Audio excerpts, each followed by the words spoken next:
February, you know, is Heart Month. And so in honor of that, our friends Connor and Hannah back from Light on Yoga Fitness to give us 5 heart-opening yoga poses to relax the chest in today's edition of Chat on the Mat. Guys, welcome back. So grateful for you as always. Again, I think a lot of people don't think yoga, heart posture, right? How are these two connected before we dive into these moves?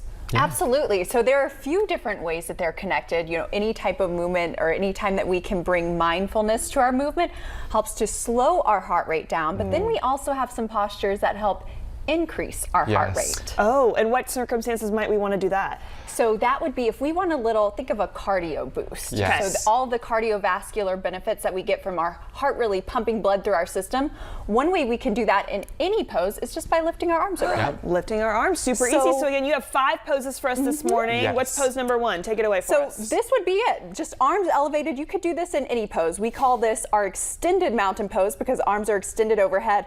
And really the heart benefits are that our heart is working a little bit harder to pump blood up to our elevated arms. And to get it to our fingers. Yeah, okay, I'm sensing that. The heart pumping a little harder. Again, so arms elevated, just a simple pose. We can do that seated, standing. Absolutely. And anytime you need a little cardio boost, you could do this maybe marching your knees. You could bring some balance into it, lifting one knee and then the other. Ooh, liking this. Lots of variations here. Very easy variation. Okay, so pose number 1, raising the arms. What's pose number 2, guys? What do we have next? Pose number 2 is cactus arms. So we're going to bring the elbows down and back, lift the chest, squeeze the shoulder blades. I like this one. I feel like it's a good. Yes. Absolutely. This is a good shoulder because we're so sedentary so many times. I know we've talked about this, and y'all, I hunch. It's bad. I think we all do. Yes. Yeah. I mean, I'm 5'11". Those of you who've seen me in public, you're like, you're taller than you seem on TV. I really feel like I walk like this. Yeah. So please help me.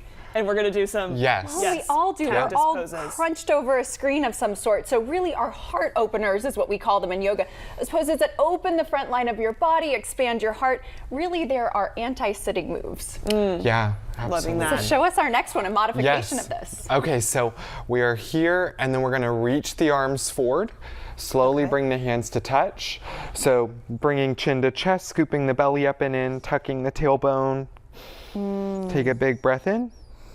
And then as we exhale, open the arms wide, lift the chest, take a big breath out. Yeah, kind of that contrast that we see is what really is kind of making that open chest, again, heart open motion. All right, so we got our contrast here, contracting and releasing it open. What's tip number 4, you guys? All right, so this is not a fun accessory. Well, it is a fun accessory, not a fashion accessory though.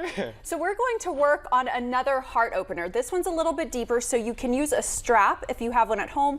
You can use a rolled up t-shirt, really anything that's accessible. A towel, if you've got one. Yeah, blanket. So I'm going to turn around so you can see what I'm doing with my hands. We call this a bind. You can clasp onto your strap or interlace all 10 fingers. And then you want to think of really puffing your chest up. You can take a deep inhale here.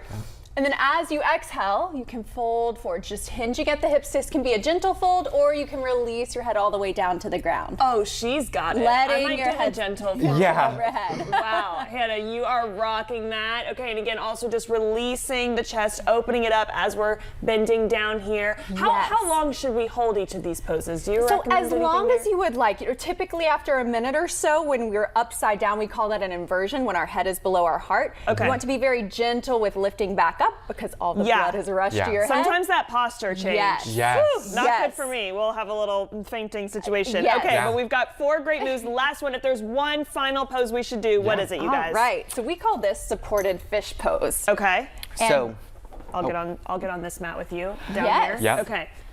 All right, and we'll actually, you want to try it with the bolster? Sure, Let's do that. You instruct me, okay. All right, so we'll put the bolster just at the base of your spine. If you're at home, even if you're in the bed, you could do this with a pillow. Okay. And then just gently begin to lie all the way down, and if the bolster is not long enough, just scoot it back so that your head is supported. Yes. Okay, like this? Perfect, and then you can open your arms out wide to a T. There you go. I need one of these bolsters. This is what I need. Isn't that so nice? Yes. Do we go to break after this, you guys? Can we just toss We'll from just here? leave you right there. I'm feeling great as we do it, guys. Tell us one more time. Light on Yoga Fitness, where you guys are, where we can come do all the poses and more. So we are in 5 Points, right in downtown, and you can find more info about us on Instagram, on Facebook, even on TikTok, lightonyogafitness.com. We got all the information for you. Perfect.